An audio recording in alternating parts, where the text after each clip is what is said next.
ہرگز نہیں، اس لیے کہ روحانیت حاصل ہی اس آدمی کو ہوتی ہے جو دنیا سے منہ موڑ لے. منہ موڑنے سے مراد یہ نہیں کہ ترک دنیا کر لے، بلکہ اس سے مراد یہ ہے کہ جس کے دل سے دنیا کی محبت نکل جائے.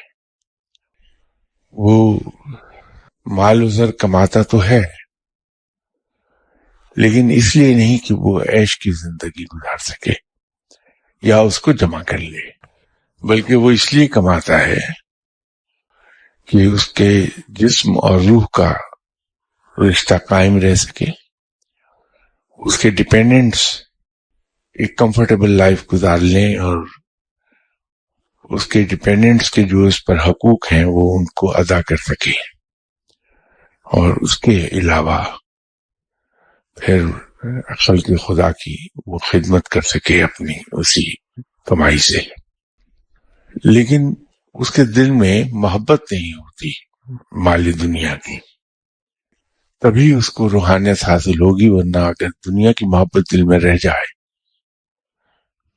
تو پھر روحانیت حاصل نہیں ہوتی.